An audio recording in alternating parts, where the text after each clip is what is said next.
포항 지진이 지열 발전 때문으로 밝혀졌지만 정부의 후속 대책은 느리기만 하고 정치권의 정쟁 탓에 지진특별법과 추경 예산안은 장기간 표류하고 있습니다. 경주시가 신라문화재를 명품축제로 육성한다며 행사 내용을 대폭 바꾸고 있는데 문화예술계에서는 전통 있는 행사까지 없어질 위기에 놓였다며 우려의 목소리가 나오고 있습니다. 포항에서 열대과일인 바나나 재배 성공에 수확을 앞두고 있는데 고수익 작물로 농가 소득에 도움이 될 것으로 기대됩니다. 여러분 안녕하십니까? 포항 지진은 국책 사업인 지열 발전을 연구하다 촉발해 정부가 배상해야 마땅합니다. 하지만 정부 대책을 이끌어내야 할 정치인들은 립서비스뿐이고 여야가 극렬히 싸우는 통에 이재민들만 서럽습니다. 김기영 기자가 보도합니다.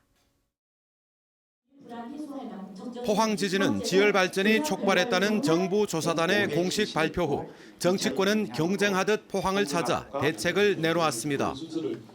추경이 4월 하순쯤 이제 국회에 제출하게 될 것 같은데 그 급한 것들은 이번 추경에 반영을 해서 여러분들한테 도움이 될 수 있도록 그렇게 하고. 법이 시민에게 언제 옵니까? 언제? 이게 답답한 거예요. 이게 가장 빠른 길이에요. 맨날 법무하고 야당 여당 싸우기만 하잖아요. 저희가 챙기겠습니다. 하지만 이들은 서울에만 가면 포항에서 보고 들은 지진 참상을 까맣게 잊습니다. 한 피해 주민의 항의는 예언처럼 정확했습니다. 대통령부터 국무총리까지 국회의장까지 다 왔다가 가가지고 전부 가면 입싹다가 부르 말하면 있습니까? 똑같아. 지진 피해 보상을 위한 특별법을 놓고도 민주당과 한국당이 소모전을 벌이더니 이제는 국회가 숫제 싸움판을 펼쳐 포항 지진과 강원도 산불은 관심에서 사라졌습니다. 민생을 내팽개치고도 민생을 챙기겠다고 백팩을 메고 당당하게 거리에 나선 야당 대표의 모습은 아이러니가 아닐 수 없습니다. 김정재 의원은 포항 지진 특별법 관련이 정치 이슈에서 100위권에도 못 든다며 투정하고 있고 박명재 의원은 감사원이 제대로 감사하는지 압박할 필요성을 지진 대책위에 주문하는 등 국회의원이 해야 할 일에 훈수나 두고 있습니다. 우리 시민들은 정말 정치인들에게 되는 여야를 막론하고 기대가 큽니다. 그 기대에 부합하는 일을 해주셔야 됩니다. 그렇지 않을 때는 시민의 분노는 정말 걷잡을 수 없습니다. 여당의 두 지역위원장은 현역 의원이 아니어서 영향력을 발휘하지 못하고 있습니다. 정부도 추경 예산안에 경상북도가 요청한 3,700억 원의 3분의 1인 1,300억 원만 반영해 포항 시민 입장에서는 생색내기용 대책에 불과합니다. 추경안을 보면은 소상공인이나 일자리 창출 같은 예산도 있지만 지금 저희 피해자들한테는 가장 중요한 게 주거 안정입니다. 저희들 같은 경우는 1년 6개월 동안 지금 대표 생활하고 있는데 2년째 텐트 생활을 하고 있는 주민들은 정부와 정치권은 믿을 게 못 된다고 단언합니다. 민생 생각했어요. 국회가 저끼리 밥그릇 싸움하고 맨날 선거에 선거 내년 선거 때문에 지금 싸우고 당장 우리가 필요한 사람한테는 아무것도 지금 안 해주고. 앞으로 어떤 정치인이 지진 현장을 방문할지 몰라도 사진 찍기용 의전이라면 오지 않는 것이 좋을 듯합니다. MBC 뉴스 김기영입니다. 포항 지열발전소처럼 최근 인재로 대규모 피해를 입은 지역이 또 있습니다. 바로 강원도 산불 피해 지역인데 예산 지원은 대부분 공공시설에 집중돼 피해 주민은 뒷전으로 밀려나 있고 천문학적 피해에 책임지는 기관은 없습니다. 포항 지진처럼 대형 재난이 날 때마다 판박이 모습인데 조규환 기자가 보도합니다. 산불 피해를 입은 속초 지역 주민 300여 명이 거리로 나섰습니다. 피해 보상을 요구하는 머리띠를 두르고 구호를 외치며 행진합니다. 거리 행진을 마친 주민들은 한전 속초지사 앞에 모여 집회를 열고 정부의 보상 대책에 강한 불만을 나타냈습니다. 정부는 현실에 맞는 지원책을 즉각 발표하라! 발표하라! 발표하라! 발표하라!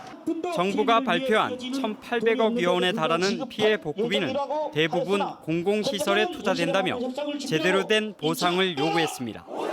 또 중소상인을 위한 실질적인 대책이 기대에 못 미친다며 앞으로 강경한 투쟁을 예고했습니다. 저희들이 정부한테 요청하는 거는 아무것도 없습니다. 정말 바라는 것도 없습니다. 원상태로 그냥 돌려달라는 겁니다. 산불로 집과 사업장을 잃은 고성지역 주민 5명은 산불 원인을 제공한 것으로 지목된 한전을 경찰에 직접 고소했습니다. 산불의 책임이 한전에 있는 것이 분명한데도 책임 있는 행동에 나서지 않는다며 관련자 처벌을 요구했습니다. 한전이 책임이 있다는 게 방송에도 나오고 모든 주민들이 다 봤습니다. 전국 국민들이. 근데 거기에 대한 책임 있는 행동이 하나도 없습니다. 그래서 답답한 마음에 고성 속초 산불 피해와 관련해 피해 주민과 한전의 보상 협상은 이르면 내일 시작될 것으로 보이지만 그 과정은 험난할 것으로 예상됩니다. MBC 뉴스 조규환입니다. 경상북도는 포항 지진을 촉발한 지열발전소 부지에 대해 신속하고 안전한 복구 대책을 마련해 줄 것을 산업통상자원부에 건의했다고 밝혔습니다. 도는 지열발전 사업의 영구 중단 공식화 및 지열발전 시설과 부지의 조속한 안전진단과 폐쇄를 촉구하는 한편 포항 지열발전 부지 안전성 검토 전문가 태스크포스에 해외 전문가와 지역 추천 인사를 포함시켜 줄 것을 요청했습니다. 이와 함께 시민 불안감 해소를 위해 지진연구소와 지진관측소 설립 등 지진 감시 시스템 강화를 요구했습니다. 역사가 깊은 신라문화재를 명품 축제로 육성하기 위해 경주시가 2년마다 하던 행사를 올해부터 1년마다 하기로 하고 행사 내용도 크게 바꾸기로 했습니다. 그러나 문화예술인들 사이에서는 전통 있는 일부 행사마저 없어질 위기에 놓였다며 우려를 표시하고 있습니다. 보도에 김철승 기자입니다. 경주 신라문화재가 변신을 꾀하고 있습니다. 이대로는 주민 참여는 물론 관광객을 모으기 어렵다는 판단입니다. 경주시는 2년마다 열던 행사를 올해부터 해마다 열기로 했습니다. 올해 계획한 행사는 10개 부문에 52개, 지난해 44개보다 늘렸습니다. 이 가운데 절반인 27개 행사는 새로운 행사로 채우기로 하고 기본 계획을 마련했습니다. 예산도 지난해 23억 기원에서 29억 원으로 늘렸습니다. 관광객을 모을 수 있는 행사를 많이 열어 국비 지원을 받을 수 있는 우수 유망축제로 육성한다는 계획입니다. 특히 또 그 관광 소비자들을 위해서 그 사람들이 관심 있는 축제로 만들어 가야 됩니다. 그런데 지금까지는 저희들이 이 제전 행사가 되고 학술 행사가 되다 보니까 또 관광객들에게 좀 호평을 받지 못했습니다. 하지만 변화 모색에 진통이 따르고 있습니다. 신라문화학술발표회와 전국 학생미술대회 등을 기본 행사 계획에서 뺐고 한글 백일장과 한시 백일장은 독서 상품과로 통합했습니다. 첫 해부터 이어져 오던 일부 행사가 제외되자 문화예술인들 사이에서 불만이 나오고 있습니다. 미술대회라든가 글쓰기 백일장 대회를 통하여 문학과 미술을 발전시키고자 한 높은 뜻을 저버린 것으로 매우 섭섭하고 아마 이것은 잘못된 처사라고 저는 생각됩니다. 또 신라미술대전과 화랑씨름대회는 당초 예산에서 빠졌으나 반발에 부딪혀 별도 행사로 다시 추경 예산에 편성됐습니다. 변화를 바라는 쪽과 지키려는 쪽 모두 아쉽다는 지적이 나오는 이유입니다. 획기적인 변화와 전통 계승 사이에 신라문화재가 어떤 균형점을 찾을지 주목됩니다. MBC 뉴스 김철승입니다. 대한민국 축구종합센터 후보지가 오는 13일 확정될 것으로 예상됩니다. 대한축구협회는 축구종합센터 부지선정위원회가 오는 13일 회의를 열고 현장 실사를 벌였던 경주와 상주, 예천을 비롯한 8곳 가운데 우선 협상지를 결정할 것이라고 밝혔습니다.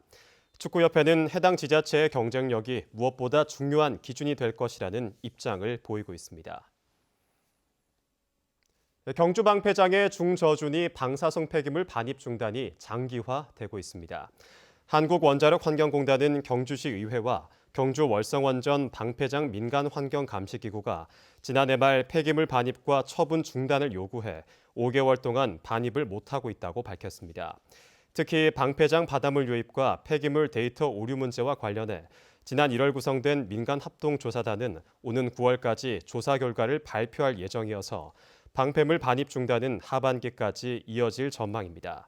한편 경주시의회는 지난해 12월 방패장 폐기물 가운데 36%에서 방사능 분석 데이터 오류가 발생했다며 방패물 반입 중단을 요구했고 원자력안전위원회는 특별 검사를 펴고 있습니다.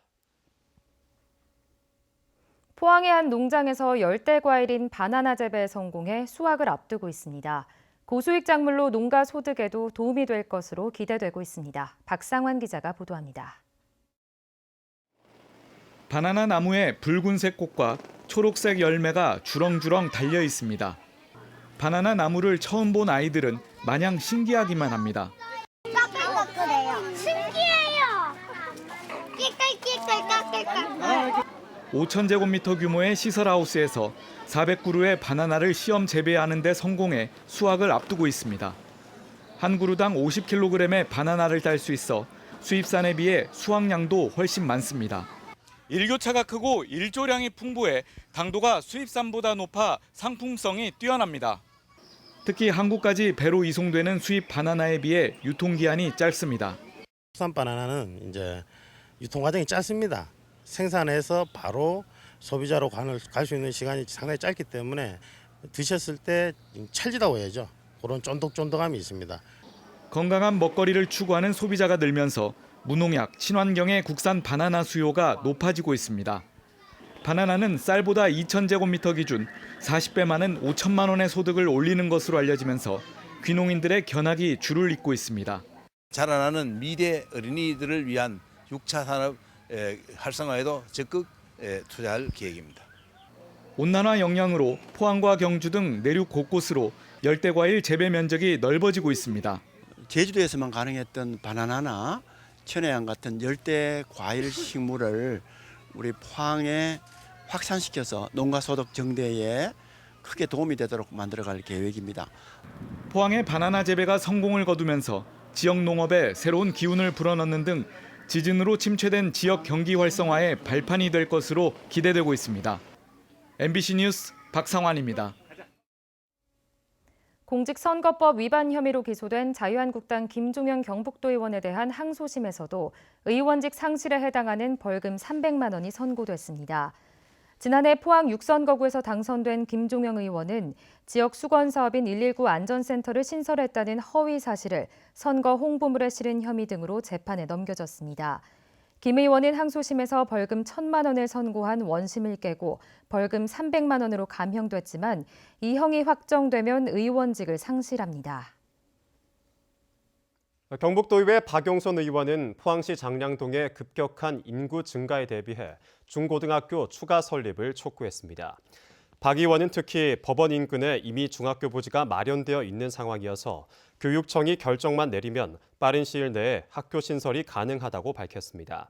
인구 7만 3천 명이 거주하는 장량동은 내년에 대단위 아파트 입주가 예정되어 있는 등 앞으로 학생 수가 늘어날 것으로 예상되는 지역입니다.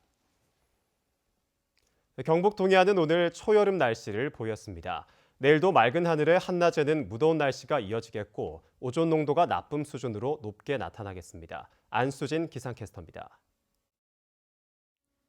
오늘 반팔 차림이 어색하지 않은 날씨였습니다. 내일도 초여름 날씨가 이어지겠습니다. 내일 아침 출근길도 큰 추위가 없겠고요. 낮 기온은 최고 28도까지 오를 것으로 예상됩니다.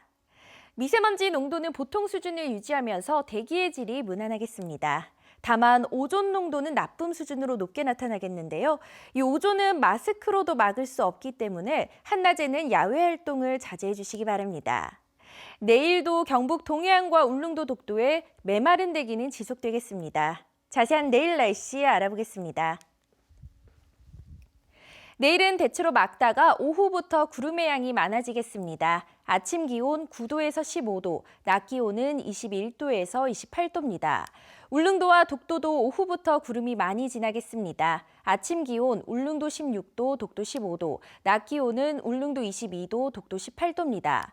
동해상으로는 대체로 구름 조금 지나는 가운데 바다의 물결 동해 중부 해상에서 최고 2m, 동해 남부 해상에서 최고 1.5m까지 일겠습니다. 당분간 별다른 비 소식은 들어있지 않고요. 일교차는 크게 벌어지겠습니다. 날씨였습니다. 내일 제7회 바다식목일을 맞아 해양수산부가 전국 연안 앞바다에 바다숲을 적극 조성하겠다고 발표했습니다. 해수부는 보도자료를 통해 오는 2030년까지 전국 연안 안반의 75%에 해당하는 5만 4천 헥타르 규모의 바다숲을 조성할 계획이라고 밝혔습니다.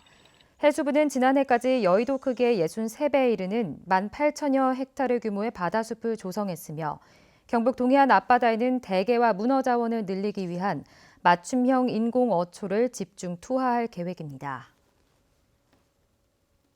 포스코 휴먼스가 포스코그룹 경영 이념인 기업 시민 활동으로 한국장애인 고용공단과 인턴십 프로그램을 운영합니다. 이를 위해 포스코 휴먼스는 장애인 인턴 직원 16명을 선발해 4주간 한국장애인 고용공단 직업능력개발원에서 맞춤 교육을 실시했고 인턴 과정과 평가를 거쳐 정규직 채용도 검토할 예정입니다. 포스코 휴먼스는 2008년 설립된 국내 1호 자회사형 장애인 표준 사업장으로 포스코 그룹 사무 지원과 클리닝, IT 지원 등의 서비스를 제공합니다. 전직 문체부 장관으로부터 듣는 인문 강연 프로그램인 신이반별곡이 오는 11일 포항시 죽장면 이밤서원에서 열립니다. 포항문화재단이 법정 문화도시 예비사업으로 추진하는 이번 행사는 이반별곡 고사를 주제로 오는 토요일부터 4주 동안 김명곤, 유진용, 도종환 등 전 문체부 장관을 초청해 포항의 문화를 심화답하는 형식의 인문학 강연입니다.